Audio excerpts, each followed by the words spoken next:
Bismillahirrahmanirrahim. Assalamualaikum warahmatullahi wabarakatuh. Perkenalkan, nama saya Amalia Daruzatun Rahmawati dengan NIM 1212070008 dari Pendidikan Fisika kelas 2A. Di sini saya akan mereview pada pertemuan kali ini dengan materi masalah-masalah fikih kontemporer. Adapun fikih kontemporer itu sendiri merupakan tentang perkembangan pemikiran fikih pada masa sekarang atau masa kini. Adapun beberapa faktor atau sebab adanya kemunculan kontemporer dalam fikih ini karena terdapat perkembangan alat-alat yang semakin modern seperti pada alat transportasi, komunikasi, kedokteran, dan lain-lain. Ada juga terdapat pelanggaran. Pelanggaran ini disebabkan oleh kekurangannya konsekuensi manusia terhadap agamanya. Dan ada juga karena adanya arus modernisasi yang melatar belakangi adanya masalah fikih kontemporer ini.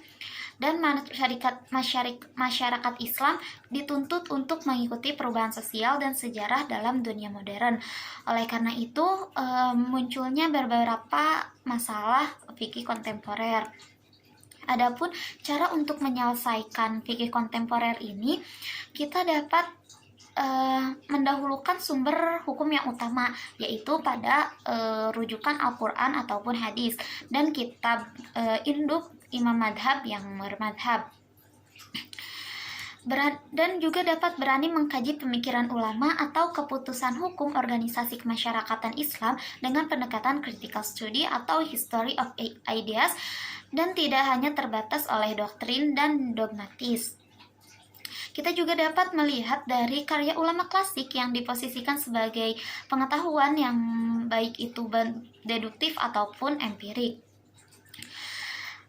Responsif terhadap permasalahan yang muncul karena masyarakat ingin jawaban yang cepat dari pakar fikih, dan kita dapat merujuk kepada hukum yang 5, yaitu wajib, haram, sunnah, mubah, dan makruh. Adapun masalah dalam fikih kontemporer ini merupakan suatu pokok persoalan yang terjadi pada masa sekarang atau yang sedang trending topik pada masa sekarang, pada masa ini. Adapun penyelesaian masalah kontemporer harus sesuai dengan masa sekarang, yaitu masa modern, karena apabila diselesaikan oleh oleh cara pada masa lampau, maka mungkin tidak akan relevan. Jadi salah satu cara efektifnya adalah berijtihad merespon permasalahan kontemporer dengan melakukan ijtihad jama'i ataupun ijtihad kolektif. Adapun beberapa contoh masalah fikih kontemporer ini seperti dilakukannya aborsi. Ada beberapa ulama yang memperbolehkan aborsi sebelum berumur usia kandungannya 4 bulan karena belum ada makhluk yang bernyawa. Namun ada juga ulama yang mengatakan makruh karena janin sedang mengalami masa pertumbuhan. Namun ada juga yang sudah pasti mengharamkannya. Namun apabila setelah janin berusia lebih dari 4 bulan, maka semua ulama sepakat untuk mengharamkannya. Adapun selain dari aborsi, ada juga seperti bayi tabung,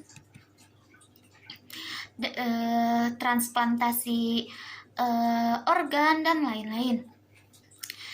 Adapun urgensi ijtihad dalam penyelesaian masalah fikih kontemporer ini adalah salah satu cara efektifnya adalah berijtihad merespon permasalahan kontemporer dengan melakukan ijtihad jama'i atau ijtihad kolektif seperti yang telah disampaikan sebelumnya.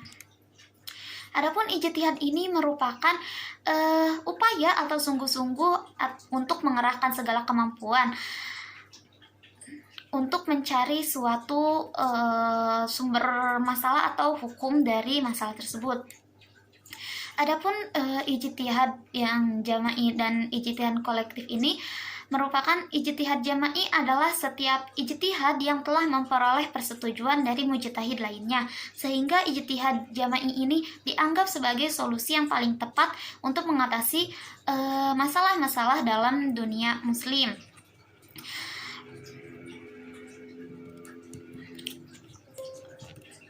Dan ijtihad jama'i ini harus memiliki fungsi yang dapat memecahkan suatu hukum permasalahan baru yang belum atau tidak disinggung dalam Al-Quran ataupun hadis, dan ataupun ijtihad atau produk dari ulama terdahulu.